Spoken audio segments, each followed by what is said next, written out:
And on the heels of that first report, we now have a story of unimaginable loss and undaunted hope in the wake of the Lewiston shootings.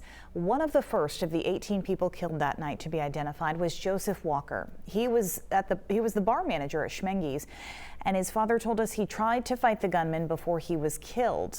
He left behind a big family, including his daughter Bethany. News Center Maine's Jack Molmet is here to tell us how Bethany's life has changed since that night in October. Jack? Yeah, Amanda, that's right. Well, first of all, there's nothing harder than having tragedy hit your family, especially when you're several states away. Bethany Welch was at the University of Connecticut when she got the news that her father had been shot in Lewiston. She says the next couple months were a blur as she tried to understand why her father and 17 others were shot and killed that night. Now, one of the things that helped her through it all was her education and her plans for a new career.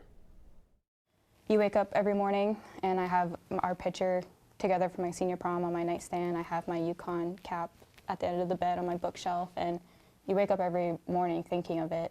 You know, you lost your dad this way, and then you go through your day, you have a really good day, and you're like, oh, I wish I could call my dad. Bethany Welch told her father everything. Dream, goal, achievement that I ever wanted to get or I ever got, my dad was the one who I would tell to. But just 2 months away from graduating at Yukon, she realized this was something she wouldn't be able to share with him.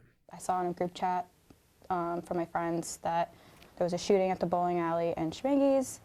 I figured, you know, if anything's happening at Schmenge's, my dad's dealing with it. He's the manager, he deals with everything, he's got it. So I called my mom first, and that's when my mom answered the phone, and she was screaming and sobbing that dad's been hit, dad's been shot. She packed her bags and went to be with her family. Parked my car, and I just broke, like I just completely broke down. And I remember my fiance opened the door, and he asked me like what he could do for me, and that's when I just started screaming like, I want my dad, I want my dad. The texts never answered. Her dad's death and the frustration surrounding how a shooting like this can happen took over. The biggest thing my dad always taught me in life was you can't stress about the things you can't control. And there was nothing about that situation I could have controlled.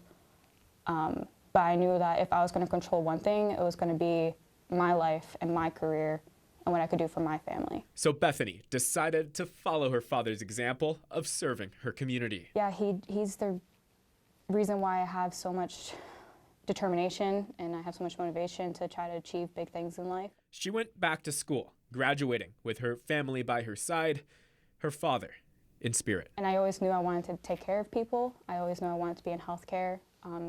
I always knew I wanted to save lives in some way. At the time, she was in school for nursing, but after seeing the first responders there at the same shooting her father was killed, she decided she wanted to narrow her focus. It's going good. I am on week 3 at Yale Hospital in the emergency department. A trauma nurse at the Yale New Haven Hospital to help people on their worst days. To me, I just want him to be remembered as the best dad ever. But that's just coming from a daughter point of view. But for the public, I want him to be remembered as a gentle giant, almost. She tells us her dad will never be forgotten.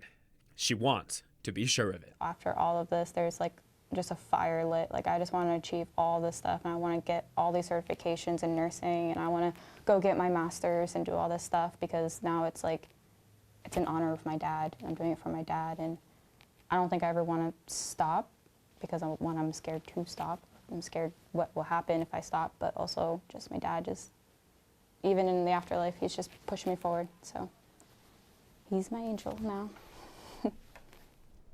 And Bethany tells us there are some things about learning to be a trauma nurse that can be a little triggering, but she is powering through because she wants to care for people. And Amanda, she says her mom is getting through it too, and the family is staying in touch with each other all the time. Wow, I can imagine. Jack, thank you for that.